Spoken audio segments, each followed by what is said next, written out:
주셨네. 그의 피로 우리 의원 받았네. 십자가에서 쏟으신 그 사랑. 2월 6일 주일 예배 하나님께 올려드립니다.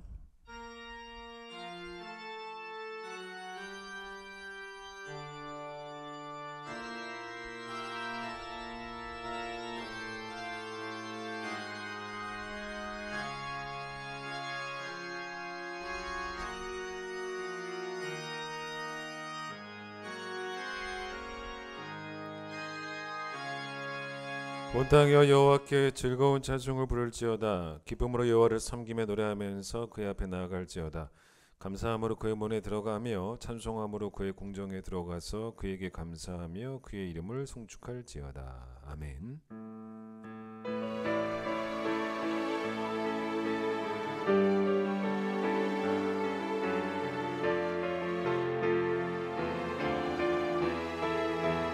모든 영광과 존귀와 능력 받으소서,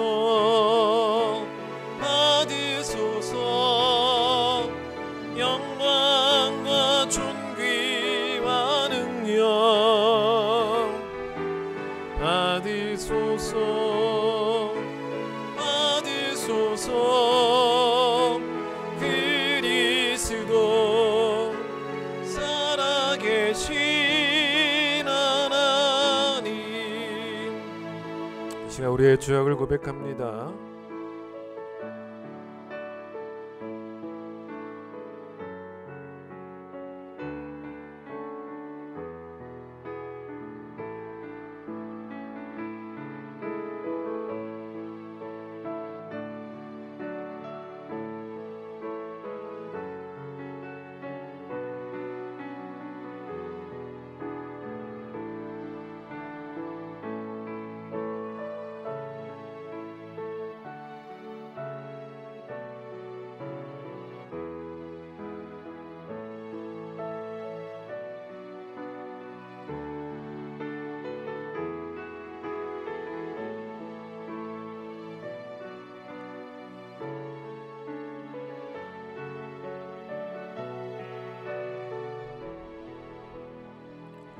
여호와는 긍휼이 많으시고 은혜로우시며 노하기를 더디하시고 인자하심이 풍부하시도다.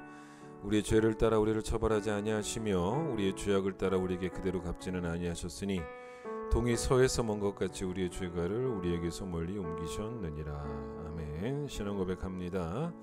나는 전능하신 아버지 하나님 천지의 창조주를 믿습니다. 나는 그의 유일하신 아들 우리 주 예수 그리스도를 믿습니다. 그는 성령으로 잉태되어 동정녀 마리아에게서 나시고 본디오 빌라도에게 고난을 받아 십자가에 못 박혀 죽으시고 장사된 지 사흘 만에 죽은 자 가운데서 다시 살아나셨으며 하늘에 오르시어 전능하신 아버지 하나님 우편에 앉아 계시다가 거기로부터 살아있는 자와 죽은 자를 심판하러 오십니다. 나는 성령을 믿으며 거룩한 공교회와 성도의 교제와 죄를 용서받는 것과 몸의 부활과 영생을 믿습니다. 아멘. 309장입니다.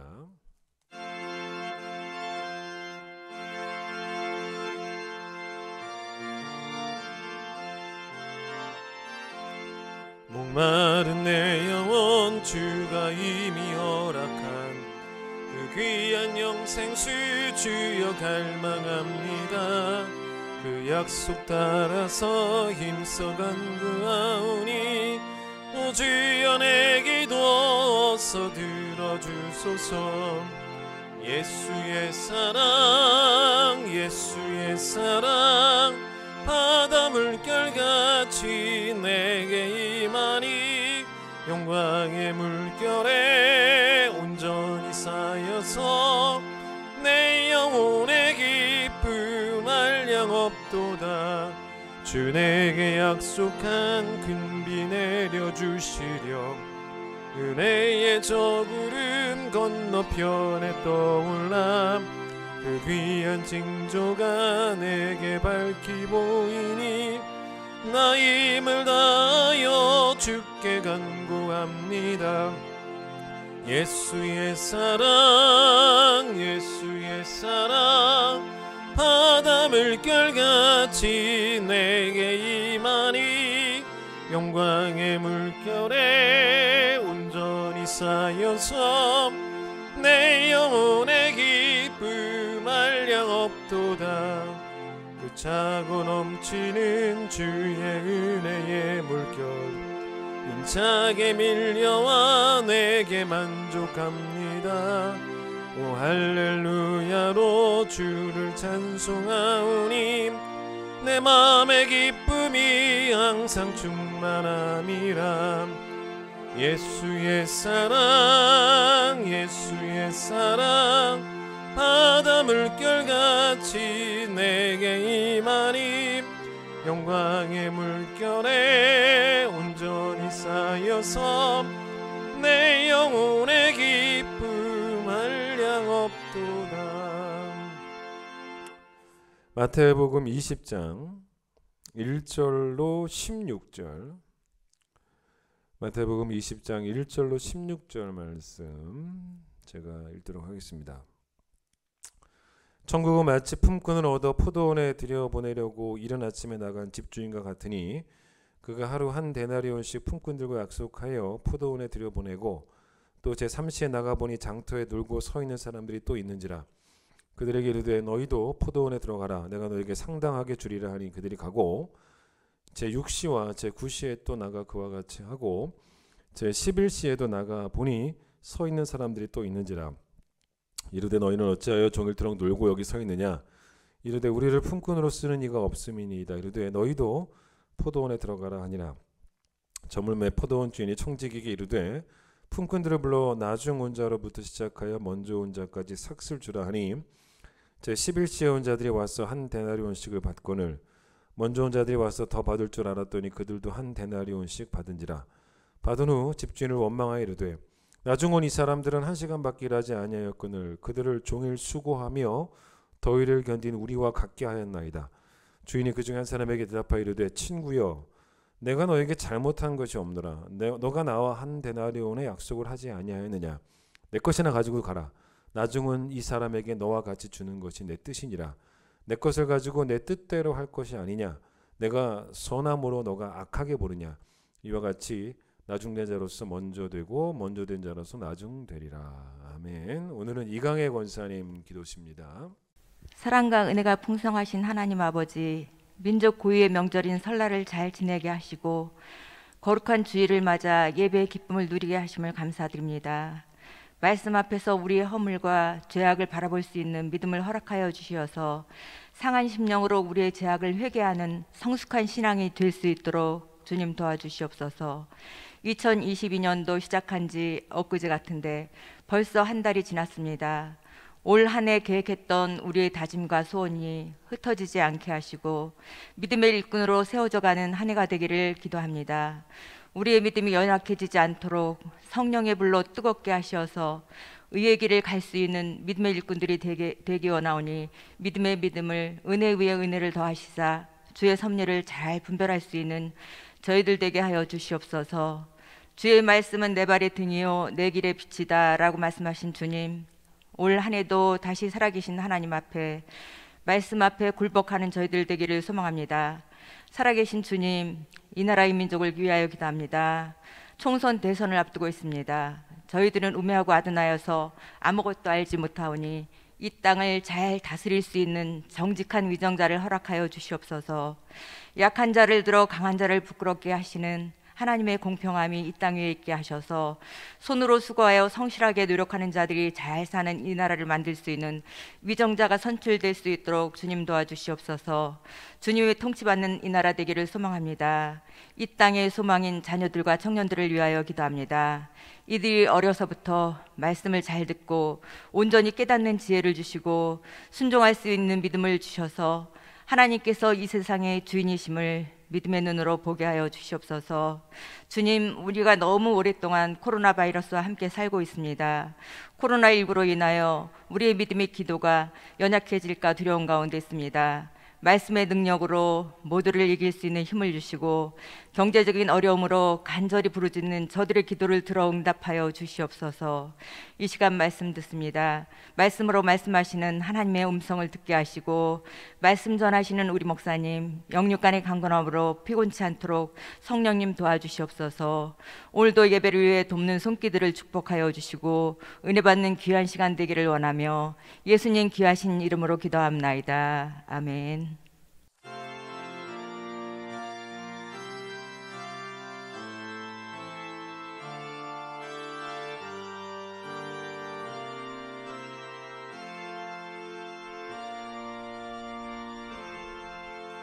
봉헌하겠습니다.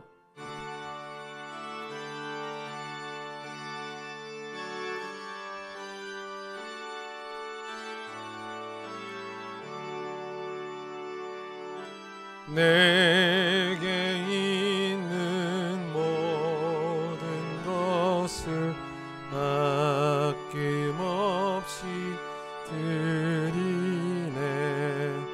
사랑하고 의지하며 주만 따라 살리라. 주께 드리네. 주께 드리네.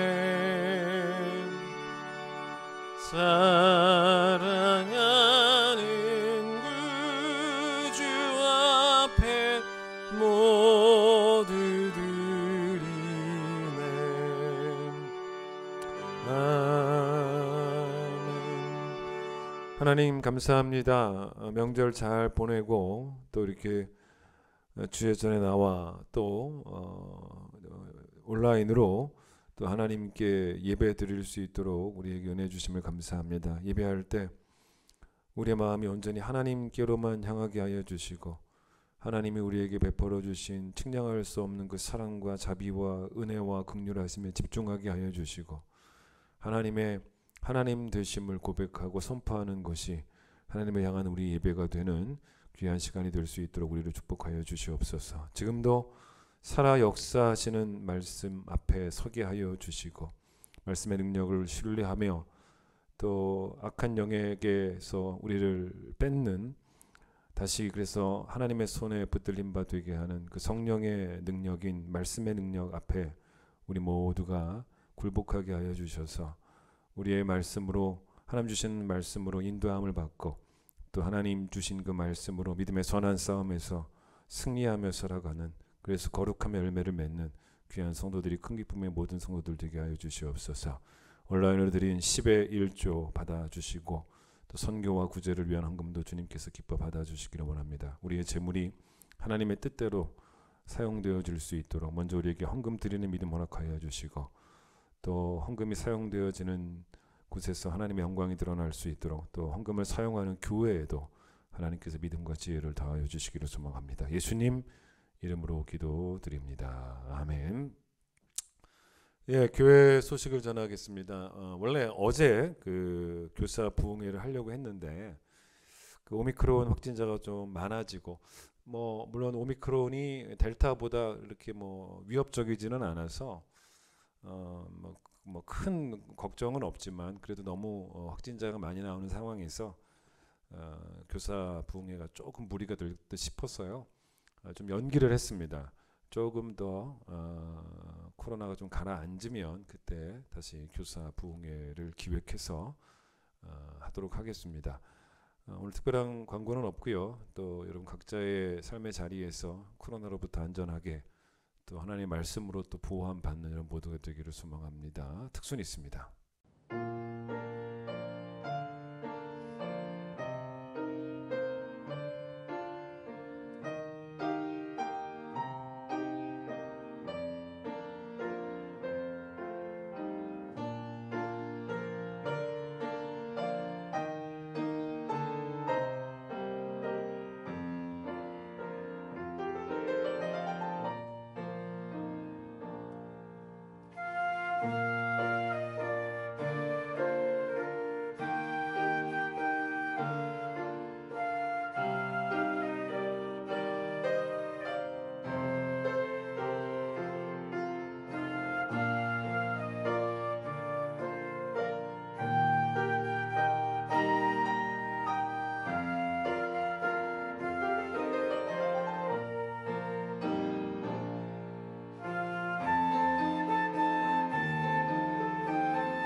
우리도 함께 찬양하겠습니다.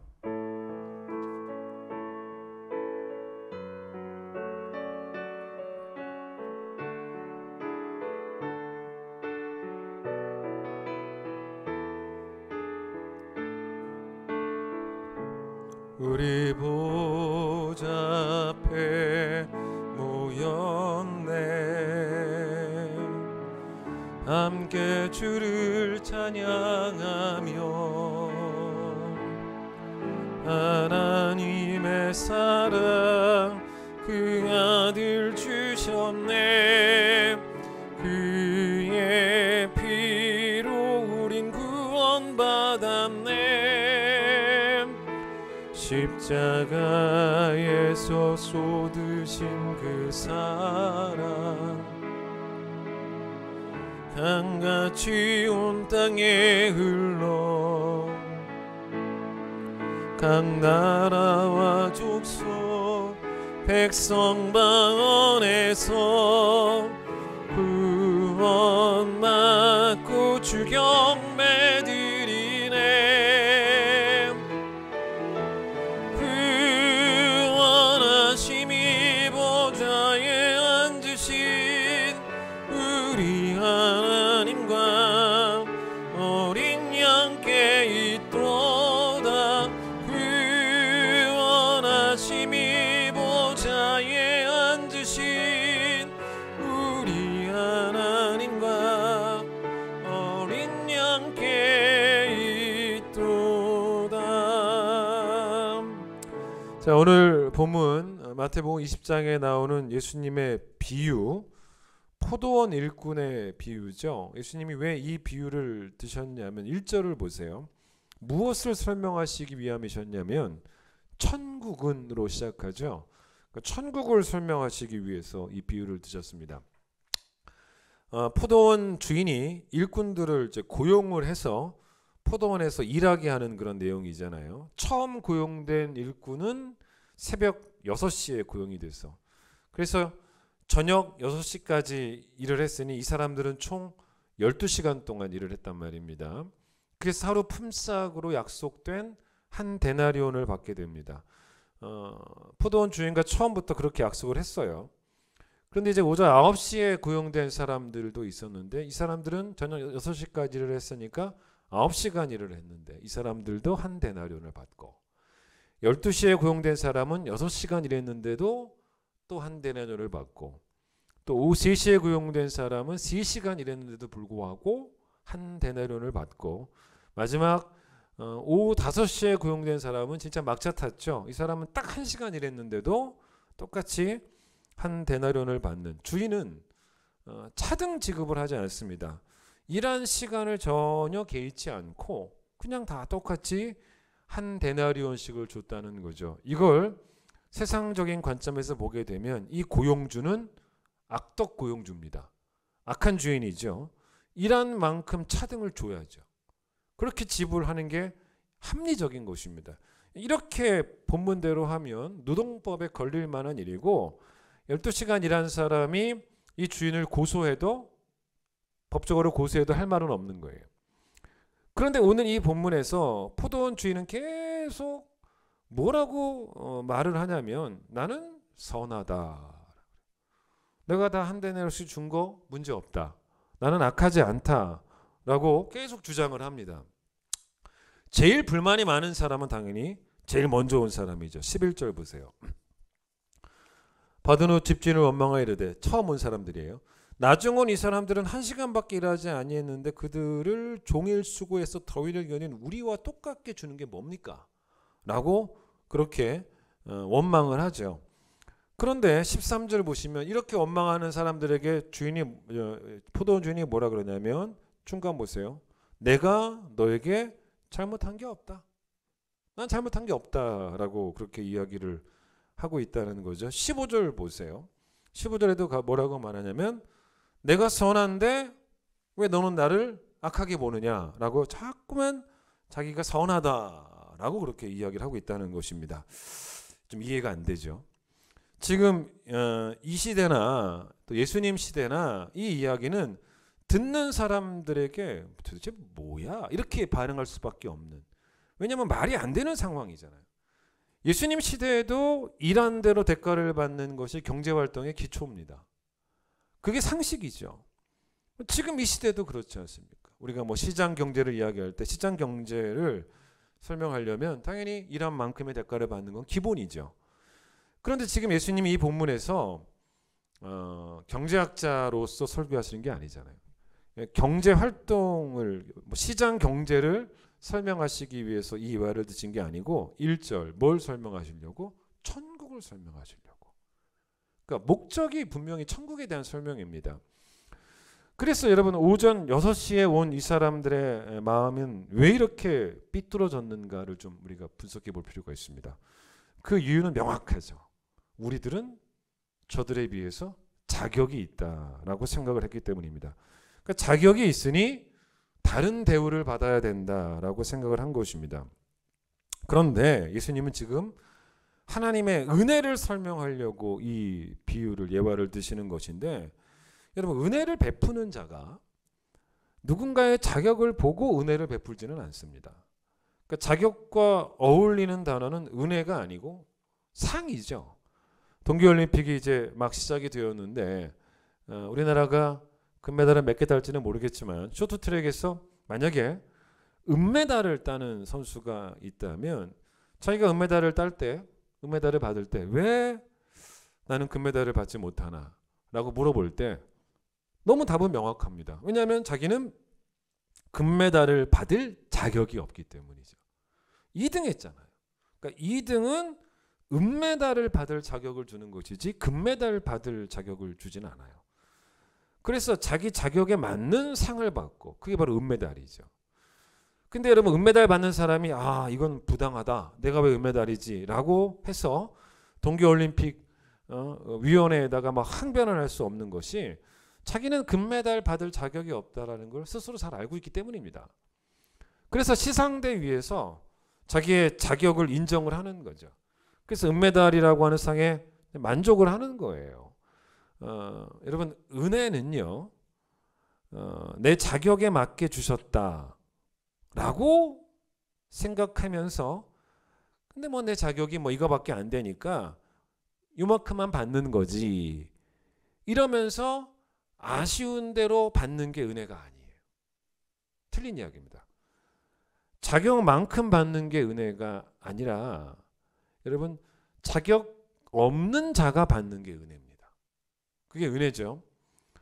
그래서 우리가 은혜를 받고서 하나님은 불의하시다라고 오늘 본문처럼 말하면 안 되는 거고 왜 나 같은 자에게 이런 은혜를 주십니까? 라고 말하면서 이해할 수 없는 그 은혜에 대해서 감사하는 게 은혜를 받는 자의 감정적 반응이 되어야 되는 것이지 하나님을 불의하시다라고 말하면 안 된다는 거예요. 자, 복음의 세계는 복음의 정신은 민주주의가 아니에요. 평등주의가 아닙니다. 또 뭐 경쟁주의도 아니고 보상주의도 아닙니다. 이런 거는 복음에 대한 설명에서 싹 빠져요. 근데 여러분 사실 지금 제가 말씀드린 것들은 세상살이 할 때는 필요하잖아요. 우리가 세상살이 할 때 대한민국이 민주주의고 뭐 평등주의고 그렇죠? 여러분 지금 대통령 선거를 위해서 기도하실 때도 온 백성이 다 평등한 그런 나라가 되기를 기도할 것이고 또 경쟁주의도 있고 또 보상주의도 있고 우린 그런 걸 이해하면서 이 세상을 살기는 살아요. 또 당연히 이 대한민국이 뭐 그래야 된다라고 믿고 살기도 합니다. 그러나 여러분 신앙의 세계는 완전 다른 세계예요. 완전 다릅니다. 신앙의 세계는 말 그대로 뭐 이런 표현이 있는지 제가 이제 만들어 본 표현인데 은혜주의죠. 은혜주의. 그러니까 지금 말한 그런 뭐 민주주의든 평등주의든 뭐 경쟁주의든 보상주의든 그런 게 들어올 수가 없고 그냥 은혜주의. 여러분 은혜주의라는 말이 원래 있는 표현은 아니지만 이 은혜주의라고 제가 표현을 하고 온 이유는 은혜주의의 핵심이 뭐냐면 하나님은 불의하지 않으시다는 거예요. 그러니까 하나님 마음대로 하셔도 오늘 표현에 뭐라고 나와요? 15절이죠. 하나님 마음대로 하시는 거예요. 근데 그거를 뭐라 그러냐? 하나님 마음대로 하신다 그러면 약간 느낌이 좀 안 좋잖아요. 더 고급스럽게 바꿔볼까요? 예수님 표현하신 대로 하나님의 뜻대로 하셔도, 하나님 뜻대로 하셔도, 하나님의 뜻은 문제가 없다, 무조건 선하다라고 믿는 게 은혜주의입니다. 천국은 천국을 설명하시잖아요. 스스로의 자격에 따라 스스로 얻어낸 성취가 아니라는 거죠. 그래서 여러분 좀 우스운소리를 해보면 이 땅에서 자격이 좋았던 사람들이 천국에 가서 자격이 좋았기 때문에 천국 가서 우스운 이야기입니다. 100평짜리 아파트에 살게 될 것이고, 그런데 가까스로 자격을 갖춘 사람, 커트라인에 딱 걸린 사람은 천국 가서 원룸에 사는 뭐 그런 곳이 천국이 아니라는 거죠. 하나님은, 여러분 제 이야기를 들어보세요. 성경의 이야기죠. 하나님이 구원하시고자 하는 사람은 반드시 구원하십니다. 그게 하나님의 뜻이에요. 하나님이 창조하신 모든 사람을 구원하셔야지만 하나님은 불의하시지 않는다가 성경의 정신이 아니에요. 꽤 합리적이지 않습니까? 근데 그게 아니에요. 하나님은 우리의 자격을 보고 우리를 구원하신다. 그러면 하나님이 불의하지 않으신 것 같잖아요. 그것도 성경의 정신은 아닙니다. 성경의 정신은 뭐냐면 하나님이 구원하시고자 하시는 자를 구원하셔도, 그렇게 하나님의 뜻대로 하셔도, 하나님의 생각대로 하셔도, 즉 하나님 마음대로 하셔도 하나님은 선하시다라고 말하는 게 기독교 신앙입니다. 기독교 신앙은 하나님 왜 저 사람은 구원하시지 않으십니까? 라고 의문을 품는 신앙이 아니에요. 그게 아니고 하나님 왜 나를 구원하셨습니까? 라고 그 은혜의 깊이를 이해할 수 없다라고 고백하는 게 기독교 신앙입니다. 자, 예수님이 십자가에 죽으실 때, 제가 오늘 이거 결론으로 말할 텐데, 양쪽에 강도가 있었단 말입니다. 근데 그중 한 사람에게 예수님이 오늘 너가 나와 함께 낙원에 있게 될 것이다 라고 말씀하셨습니다. 이때 구원을 받은 그 강도가 다른 강도를 이렇게 바라보면서, 야야야, 너랑 나랑 지금 똑같은 강도로 십자가에 달려 죽고 있기는 하지만 사실은 너랑 나랑은 좀 급이 다른 강도야. 너는 너무 나쁜 강도고 나는 좀 덜 나쁜 강도야. 그래서 나는 천국 가는 거야. 내가 너보다는 더 선한 강도여서 나는 천국에 가게 되는 거야 라고 말할 수 없다. 여러분, 죄인은 원래 천국에 못 가요. 그렇다고 천국은 반대로 의인이 가는 것도 아닙니다. 천국은 누가 가냐면 예수의 피로 죄 씻김 받은 자가 가는 곳인데, 천국은 내가 의로운 사람, 내 스스로의 의를 가지고 가는 것이 아니라 예수의 피로 의롭게 된 사람, 즉 용서받은 사람이 가는 곳이 천국이란 말입니다. 여러분, 그러면 용서받을 자격이라는 표현은 사실은 어울리지 않습니다. 차라리 여러분 그런 표현을 굳이 여러분 뭐 자격이라는 단어를 써본다면, 여러분 어떤 표현이 사실은 어울릴 수 있냐면 용서받지 못할 자격이죠. 여러분, 자격이라는 표현을 굳이 쓴다면, 우리에게 자격이 있다면 있죠. 어떤 자격밖에 없냐면 지옥 갈 자격은 있죠. 지옥 갈 자격밖에 없는 거예요. 그거를 에베소서 2장 3절에서 그 자격을 뭐라 그러냐면 우리는 본질상 진노의 자녀. 그러니까 우리의 본질은 하나님의 그 진노를 받아서 지옥에 가야 되는 게 우리의 본질이라는 것입니다. 그런데 제가 지금 이 본질상 진노의 자녀라고 읽어드렸지만 그 표현 바로 앞에, 에베소서 2장 3절 바로 앞에 뭐라고 표현이 더 나오냐면 원래 이렇게 나옵니다. 다른 이들과 같이 본질상 진노의 자녀였다라 그래요. 그러니까 구원을 받은 우리가, 에베소 교인들은 구원받은 사람들이잖아요. 그러니까 바울이 구원받은 에베소 교회 성도들에게 보낸 편지니까. 그런데 그들에게 뭐라고 말하냐면, 구원을 받은 우리가 구원을 받지 못하는 사람들, 다른 사람들보다 본질적으로 더 나은 건 없다는 거예요. 그게 바로 뭐냐면 다른 이들과 같이라는 말이에요. 다른 이들과 같이 본질상 진노의 자녀였다는 것입니다.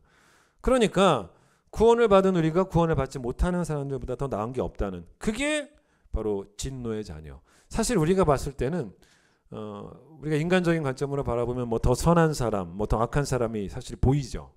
그런 판단이 보통 또 어떻게 생기냐면 또 나를 기준으로 판단하기도 합니다. 뭐 나보다 더 선을 행하냐, 아니면 나보다 더 못하냐, 선을 행하지 못하냐, 그런 걸 기준 삼아서 뭐 나는 선을 10개 행하는데 저 사람은 20개 행하면 뭐 나보다 선한 사람이라고 평가해 주기도 하고, 저 사람은 5개밖에 행하지 않으면 뭐 나보다 악한 사람이다라고 그렇게 평가해 주기도 하지만, 성경이 말하는 본질상 진노의 자녀의 의미는 그런 의미가 아닙니다. 그런 비교가 필요 없어요. 그러니까 모든 인류가 우선적으로 아담의 후손이기 때문에 태어날 때부터 죄인으로 태어났다는 소리고, 또 이 성경이 말하는 죄의 개념을 좀 아실 필요가 있습니다.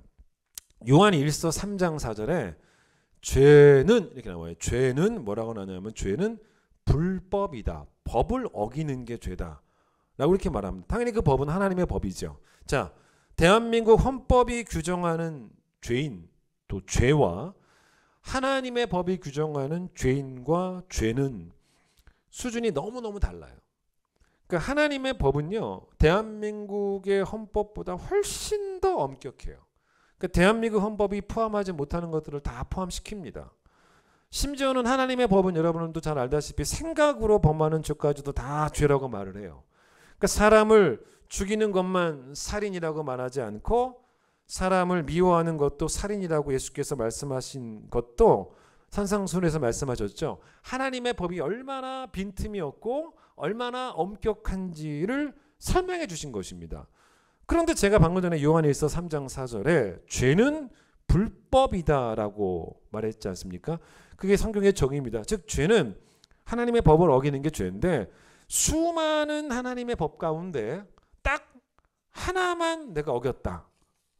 그럼 뭡니까? 불법이에요. 그럼 죄인이 되는 거예요. 그래도 죄인입니다. 불법이니까. 그러니까 여러분, 성경이 설명하는 죄인의 개념을 좀 아실 필요가 있어요. 세상이 말하는 개념처럼 그렇게 관대하지는 않습니다. 갈라디아서 3장 10절에서 바울이 신명기 27장 26절을 인용해서 했던 말이 뭐냐면 이렇게 말합니다. 누구든지 율법책에 기록된 대로, 그 다음 들어보세요. 모든 일을 항상 행하지 아니하는 자는 죄인이라는 거죠. 자, 죄인이 안 되려면 어떻게 하면 죄인이 안 될 수 있냐면, 모든 법의 모든 종류 다, 모든 법 다 싹 다, 그리고 시간적으로도 항상 모든 법을 평생 항상 지키면, 그러니까 여러분이 태어날 때부터 지금까지 또 앞으로 죽을 때까지 단 한 번도 하나님의 법 중에 어떤 법도 어기지 않고 단 1분 1초도 어긴 적이 없다면 우리는 죄인이 아니에요. 근데 그런 사람 있습니까? 여러분, 우리는 하루에도요 수백 번 그 사람 미워했다가 용서했다가 미워했다가 용서한 사람 또 미워했다가, 우리 그러지 않습니까? 우리는 하루에도 수백 번 욕심 부렸다가 회개하고 내려놨다가 또 욕심냈다가 또 내려놨다가 그렇고 있습니다. 그러니 성경이 규정하는, 또 하나님이 규정하시는 죄와 죄인의 범주에서 제외될 사람은 아담으로부터 시작해서 우리 인류가 출발했는데 지금까지 단 한 명도 없는 거예요. 어떤 누구도, 여러분이 아무리 세상 사람들이 보기에 이 사람은 진짜 깨끗하다라고 여러분 생각해서 그 사람을 내세워도 그 사람도 죄인이에요. 그러니까 남과 나를 비교해서 나는 조금 더 낫다라고 보는 것은 성경이 규정하는 죄인의 규정에서는 별로 의미가 없는 것입니다. 그게 들어보세요. 야고보서 2장 10절에는 이런 말씀까지 나옵니다. 누구든지 온 율법을 지키다가 그 하나를 범하면 모두 범한 자가 된다. 그러니까 이게 어떤 의미냐면, 이렇게 비유를 들면 좋을 것 같아요. 돌 무더기가 하나가 있고 또 한 장의 유리가 있습니다. 돌 무더기에서 돌 하나를 조심스럽게 한번 빼내보세요. 여러분, 그러면 어떻게 되는지 아십니까? 돌 무더기는 무너지지 않습니다. 그대로 있어요. 그대로 있습니다. 그런데 여러분, 유리는 그렇지 않습니다. 요즘 또 강화 유리지 않습니까? 여러분, 강화 유리에 한번 돌을 던져보셔서 거기에 강화 유리에 구멍을 내는 건 어려워요. 보통 강화 유리는요, 유리 한쪽이 충격을 받으면요 깨지게 되면 전체가 다 부서져요. 같이 조각이 나버립니다. 다 분해가 됩니다. 전체가 폭삭 주저앉아 버립니다. 그러니까 성경이 규정하는 죄인의 개념은 돌무덤이 아니라 강화유리예요. 그런 의미라는 것입니다. 그래서 모든 하나님의 법을 또 그리고 항상이라고 하는 그 조건을 충족하지 못하면 우린 다 죄인인데, 그래서 바울이 본질상 진노의 자녀라는 표현을 쓸 수밖에 없었던, 그러니까 우리 모두에게는 사실 자격이 굳이 있다면 용서받지 못할 자격, 그거밖에 없는 거죠. 자, 그런데 하나님이 왜 지금으로부터 2000년 전에 예수님을 이 땅에 보내셨냐는 것입니다. 그게 아직 하나님이 어떻게 하실지 마음을 결정하지 못하신 채로 아들을 보내신 것도 아니라는 거죠. 우리의 반응을 보려고 아들을 보내신 것도 아니라는 것이죠.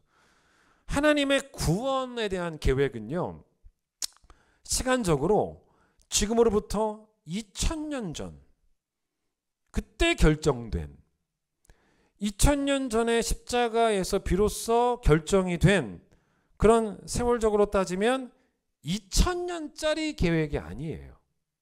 절대로 아닙니다. 에베소서 1장 4절 5절 들어보세요. 곧 하나님의 구원 계획을 말하는 거예요. 창세 전에. 그러니까 시간적으로 가늠이 안 되는 겁니다.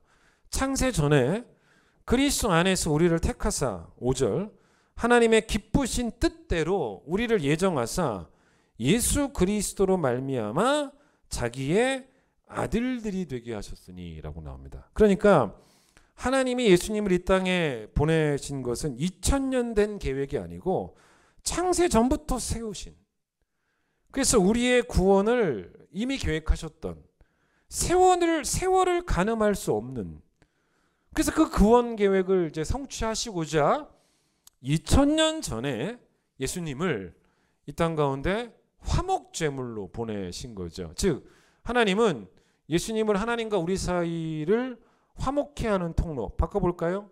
우리를 용서하시기 위해서 예수님을 이제 보내셨다는 것입니다. 용서할지 안 할지는 너희가 어떻게 하느냐에 따라, 어떻게 반응하냐에 따라 달려있다라고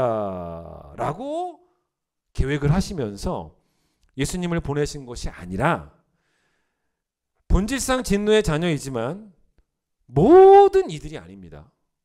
이게 여러분 불합리하다고 말하시면 안 돼요. 모든 이들이 아니라 택하신 사람들만을 용서하시기 위해서. 그래서 모든 사람이 다 본질상 진노의 자녀지만 택한 백성만 용서해서 양자로 삼으시려고 이 땅에 예수님을 보내셨다는 것입니다. 그러니까 여러분 이게 뭐냐면 우리의 자격과는 전혀 상관이 없이 하나님이 구원하실 자를 구원하시려고 하나님의 뜻을 이제 실행하시려고 예수님을 이 땅에 보내셨다는 거죠. 자, 쉬운 예를 한번 들어보겠습니다. 양자라는 표현이 나왔으니까 오늘날의 상황에 맞게 조금 한번 재해석해 본다면, 자, 고아원에 있는 그 고아들을 양자로 삼는 부모의 경우를 한번 생각을 해보자는 거죠. 이 양자 삼는 것이 사실은 아주 더 순수하고 또 온전하려면 사실은 이 부모는 고아원에 어떤 조건 자체를 제시하면 안 되는 거예요.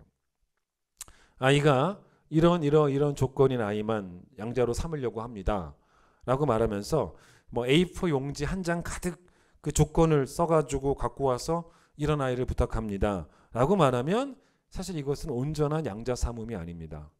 자, 조건을 자꾸 따지면요, 그 양자 삼는 것을 은혜라고 말하기는 어려워지는 거예요. 양자 삼는 게 목표인 것이지 그러면 조건을 따지면 안 되는 거예요. 그래서 여러분 조건과 상관없이 진짜 양자로 삼을 때 그게 비로소 뭐가 되는 거냐면 그 부모가 그 양자 삼은 아이에게 베푼 은혜가 되는 거죠. 자, 또 한 가지. 근데 이 부모가 고아원에 있는 아이들 모두 싹 다 양자로 삼아야 됩니까? 양자로 삼아야지만 이 부모는 비로소 의롭다라고 말할 수 있겠냐는 거예요.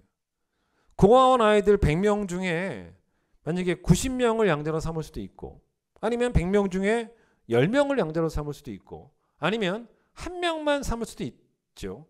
그래도 90명을 삼든 10명을 삼든 한 명을 삼든 이 부모는 선한 부모예요. 악한 부모가 아닙니다. 예? 90명을 양자 삼았다고 10명은 양자 삼지 않은 거를 막 꼬투리 잡아서 이 부모는 불의하다. 당신들은 불의합니다. 라고 누가 말할 수 있어요?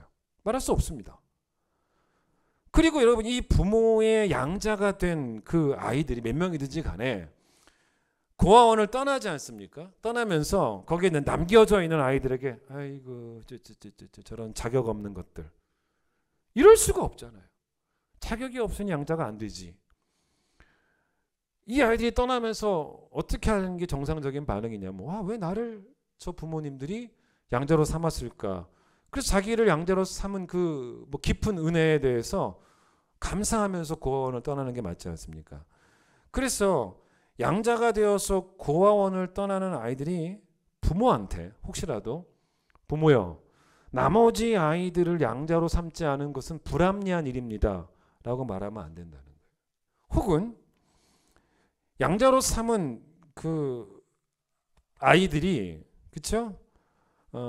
자기들이 양자가 된 걸 알고 다른 양자가 되지 못한 아이들과 자기를 이제 비교하면서 떠나는 거죠. 그래서 나는 조건이 더 좋아서 선택을 받은 거야. 이것도 틀렸다는 거죠.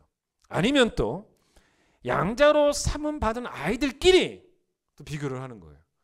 야, 그래 내가 너보다 조금 더 조건이 좋았다라고 해서 그래서 나도 아마 뭐 저 집에 가서 너보다 더 좋은 대우를 받을 거야. 뭐 이런 다 틀린 이야기입니다.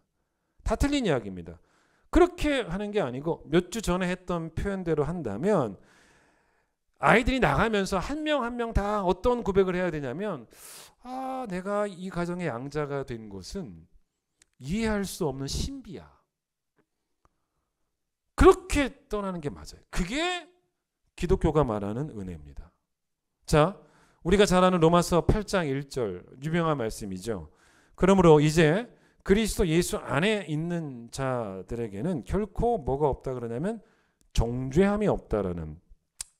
여러분 정죄함이 없다라는 말은 누가 우리를 정죄하지 않으신다는 거냐면 하나님이 우리를 정죄하지 않으신다는 겁니다. 그래서 그게 뭐냐면 우리가 죄가 없다는 말이 아니에요. 하나님이 우리를 정죄하시면 우리의 그 운명은 뭐냐면 지옥이에요. 지옥행입니다. 그런데 그 정죄를 우리가 받고 우리가 지옥 가면 안 되니까 예수께서 대신 받으셨잖아요. 그래서 예수께서 그 정죄를 우리 대신 받으신 거예요. 그래서 십자가에 죽으신 게 바로 하나님이 우리 대신 예수님을 정죄하신 거죠.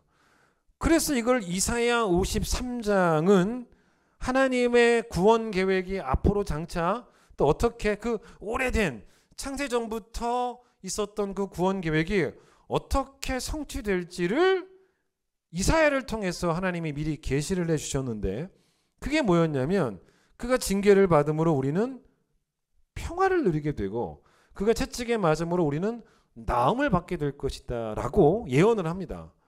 근데 여러분 이것도 이제 정확히 표현하셔야 돼요. 그리스도 예수 안에 있는 자에게는 결코 정죄함이 없는데 그럼 이게 이런 어떤 느낌입니까? 그리스도 예수 안으로 우리가 들어갔잖아요. 그리스도 예수 안에 있으니까. 그런데 이거를 그렇게 표현하면 또 안 돼요. 그리스도 예수 안으로 우리가 들어갔다라고 표현하는 게 아니고 하나님이 우리를 그리스도 예수 안에 두셨다 라고 하는 표현이 더 정확한 표현입니다. 자, 이건요 예수님도 그렇게 표현을 하세요. 물론 예수님이 이렇게 표현하시기도 합니다. 내게로 오는 자, 내게로 오는 자를 구원하겠다. 그러니까 내게로 오는 자라는 표현을 하셨지만 그렇게만 표현하신 게 아니고 같이 봐야 할 게 있어요. 내게로 오는 자라고 말씀하지 않으셨고 요한복음 6장 39절 말씀을 들어보세요. 나를 보내신 이의 뜻은 이라고 합니다. 나를 보내시니까 하나님이죠.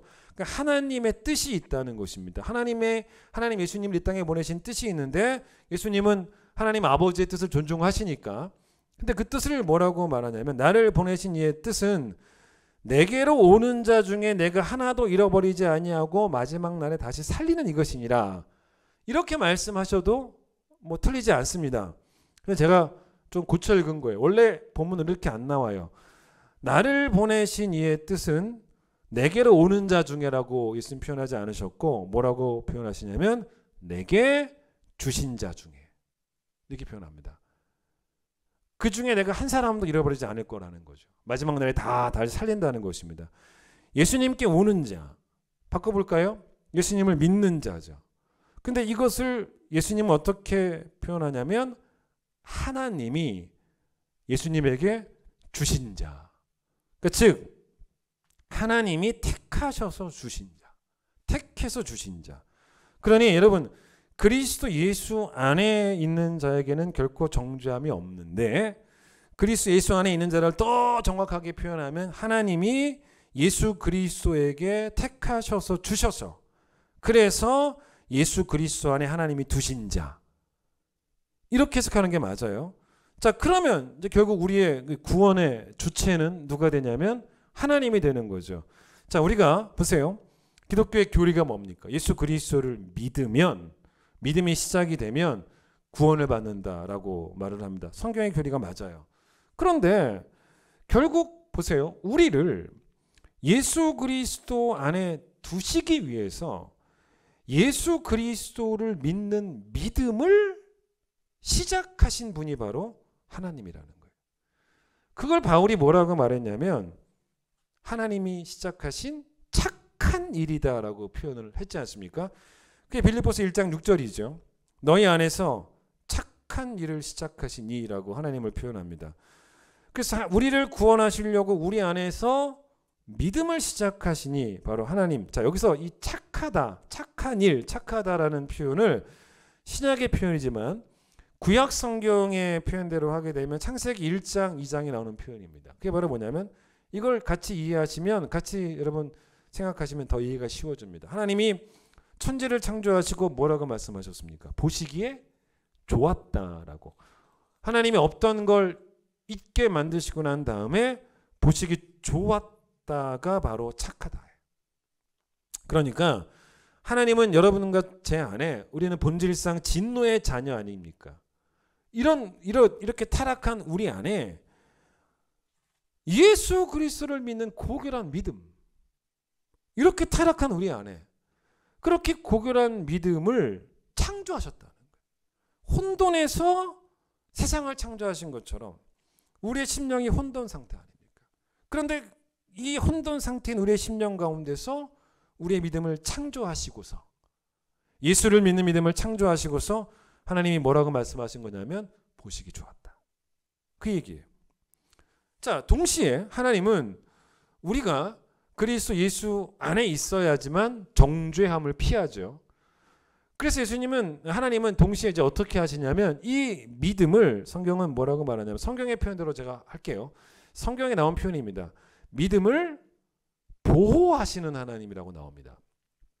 우리가 사는 날 동안 하나님이 여러분과 저의 건강을 보호하시고 또 우리가 사는 날 동안 하나님이 우리의 재물도 보호하시고 다 물론 좋은 거예요.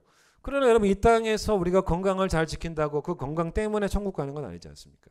이 땅에서 우리가 재물을 잘 보호함 받는다고 해서 그 재물이 있다고 해서 그것 때문에 천국 가는 건 아니지 않습니까? 그러니까 우리가 천국은 믿음으로 가요. 그러니 하나님께서 우리를 천국 보내시기 위해서 구원하시고자 하신 자는 반드시 구원하시니까 하나님이 보호하셔야 되는 것 중에 보호 중에 보호가 뭐냐면 하나님은 우리의 믿음을 보호하신다는 거예요. 믿음을. 이게 여러분 베드로전서 1장 5절 한번 들어보세요. 정확히 나옵니다. 너희는 말세에 나타내기로 예비하신 구원을 얻기 위하여 믿음으로 말미암아 하나님의 능력으로 보호하심을 받느니라. 자, 구원을 받으려면 믿음이 필요한데 하나님은 하나님의 능력을 어디에 사용하시냐면 우리의 믿음을 지키는 일에 하나님의 능력을 쓰신다는 것입니다. 이 부분을 들어보세요. 존 메가던 목사님이 그분의 주석에서 이렇게 표현하시더라고요. 복음에 대한 우리의 응답은 믿음이지만 이 믿음도 하나님이 공급하시는 힘에 따른 것이다. 그리스도인들의 예수 그리스도에 대한 지속적인 믿음은 하나님이 능력으로 그리스도인을 지키고 계신다는 증거다.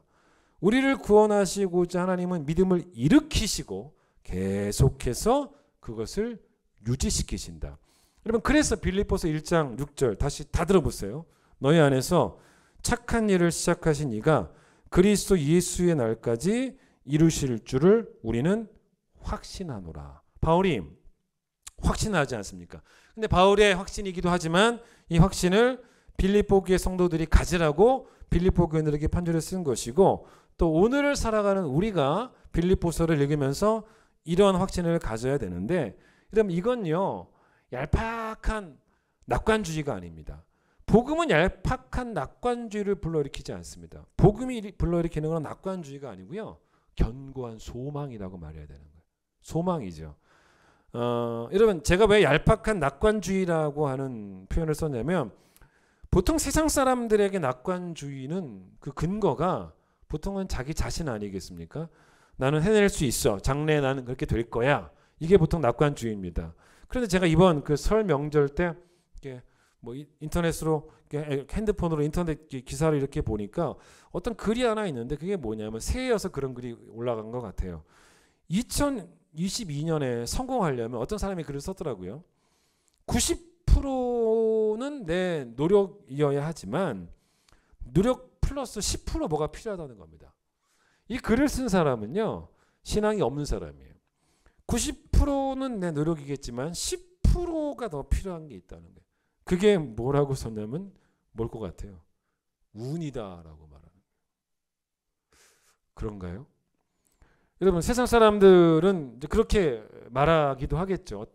어떤 사람은 그냥 뭐 낙관주의를 이야기할 때 100% 내 노력이다라고 말하는 사람도 있겠지만, 어쩌면 세상 사람들 가운데는요 이 글을 긍정하면서 그래 한 90대 10, 90은 내 노력, 뭐 10은 운, 아니면 뭐 80대 20, 80은 내 노력, 20은 뭐 운, 그렇게 말할 수도 있을 것 같아요. 근데 그건 세상 사람들이 가지는 그런 얄팍한 낙관주의입니다. 그런 글이 인터넷에는 버젓이 올라가 있다는 거죠. 그러나 복음은 이런 낙관주의가 아니에요. 복음은 견고한 소망입니다. 왜냐? 우리의 소망의 근거는 완전하신 하나님이시기 때문입니다. 그러니까 우리의 구원은 하나님이 시작하셨고 하나님이 보호하시고 계시고 하나님이 이루실 것이다라는 것을 바울이 확신하는데, 그게 빌립보서 1장 6절이죠. 이걸 우리는 뭐라고 말하냐면 소망이라고 말하는 거예요. 소망이라고. 자, 제가 지금까지 이야기했던 것에서 절대로 언급하지 않은 표현이 하나 있죠. 그게 뭡니까? 우리의 자격이에요. 자, 천국 갈 만한 자격이라는 말이 나오지 않았어요. 오늘 본문의 이야기는 사실 좀 어려운 듯해 보이는 비유지만 사실은 아주 간단한 이야기입니다. 간단하게 보시면 돼요. 성도라면 제발 자격을 운운하지 말라는 것입니다. 내가 먼저 왔다? 내가 저 사람보다 더 많은 일을 했다? 더운 나라 일했다? 이런 말 하지 말라는 것입니다. 이런 식의 생각을 하지 말라는 거예요. 그럼 이게 어떤 결론이냐? 이런 거죠. 자, 십자가 옆에 있었던 강도가 구원을 받았어요. 이거 아무리 생각해봐도 불합리하고 아무리 생각해봐도 내 입장에서는 억울해요. 왜냐? 나는 일찌감치 예수를 믿었단 말입니다. 나는 일찌감치 예수를 믿고 나는 모태신앙이에요. 나는 뭐 그래서 지금까지 뭐 저도 나이가 50이니까 50평생 뭐 복음을 위해 수고한 것 같아요. 근데 그런 나나 마지막 순간에 예수를 믿고 구원을 받는 강도나 똑같은 천국에 들어간다는 게 이건 아무리 생각해봐도 말이 안 되지 않습니까? 아무리 생각해봐도 억울해요. 그게 오늘 이 본문에 쉽게 말하면 12시간 일하는 사람들의 태도예요. 이게 이해가 안 되고 말이 안 된다는 것입니다. 자, 왜 이게 말이 안 되게 느껴지는지 아십니까? 간단한 거예요. 자꾸 자격을 생각하니까. 자격을 생각하면 이게 말이 안 되는 거예요.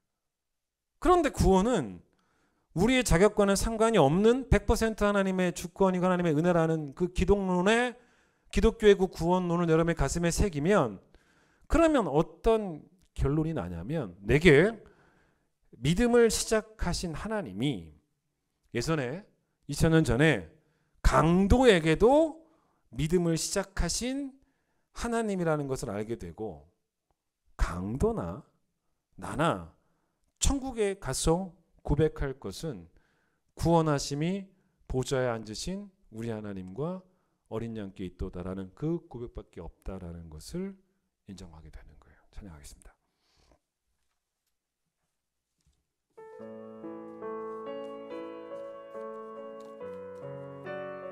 오늘 주신 말씀 기억하며 우리의 자격 없음을 고백하며 우리의 구원하심은 하나님과 어린 양 예수 그리스도께 있음을 고백합니다. 우리 보좌 앞에 모였네. 함께 주를 찬양하며 하나님의 사랑 그 아들 주셨네. 그의 피로 우린 구원받았네. 십자가에서 쏟으신 그 사랑 강같이 온 땅에 흘러 당나라와 족속 백성 방언에서 구원받고 주 경배드리네. 구원하심이 보좌에 앉으신 우리 하나님과 어린 양께 있도다. 구원하심이 보좌에 앉으신 우리 하나님과 어린 양께 우리 보좌 앞에 모였네. 함께 찬양합니다. 우리 보좌 앞에 모였네. 함께 주를 찬양하며 하나님의 사랑 그 아들 주셨네. 그의 피로 우린 구원받았네.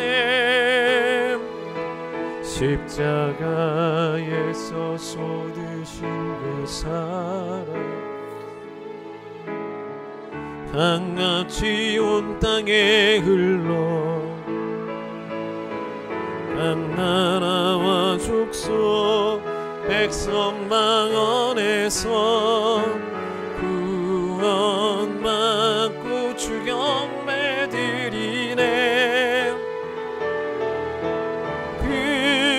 구원하심이 보좌에 앉으신 우리 하나님과 어린 양께 있도다. 구원하심이 보좌에 앉으신 우리 하나님과 어린 양께 구원하심이 하나님과 어린 양께만 구원하심이 보좌에 앉으신 우리 하나님과 어린 양께 있도다. 구원하심이 보좌에 앉으신 우리 하나님과 어린 양께 있도다. 하나님이 내가 이해가 되지 않을 정도로 불합리하다고 느껴진다면 그건 정말 하나님이 불합리해서가 아니고 우리가 우리의 자꾸 자격을 생각했기 때문에 하나님이 불합리하게 느껴지는 것입니다. 그것이 12시간 일한 종들의 태도였습니다. 그런 종들에게 포도원 주인은 나는 잘못한 게 없다. 나는 불의하지 않다. 나는 내 뜻대로 한 것뿐이다 라고 말하면서 그것이 은혜의 세계임을 말씀하여 주셨던 것입니다. 하나님, 오늘 주신 말씀을 감사히 받습니다. 우리 모든 성도들 하나님께서 우리의 믿음을 시작하셨다는 것을 믿게 하시고 하나님께서 우리의 믿음을 지금도 보호하고 계신다는 걸 믿게 하여 주시고 또 하나님이 결국은 그 시작하신 착한 일을 그리스도 예수의 날에 이루실 것을 확신하는 그것이 얄팍한 낙관주의가 되는 것이 아니고 우리의 견고한 소망이 되는 그런 모든 성도들이 되어줄 수 있도록 축복해 주시기를 간절히 소망합니다. 오늘 주신 말씀을 기억하며 평생을 살아가면서 단 한 번이라도 내 입에 나의 자격이라는 말 하지 않게 하여 주시고 모두 다 하나님의 은혜입니다 라고 고백할 수 있는 그런 모든 성도들 되어줄 수 있도록 축복하여 주시옵소서. 이전에 예수님의 놀라우신 은혜와 하나님의 사랑과 성령의 역사하심이 오늘 주신 말씀을 통하여 주의 은혜만 바라보기를 소망하는 모든 성도들 위해 함께 하시길 간절히 축원하옵나이다. 아멘.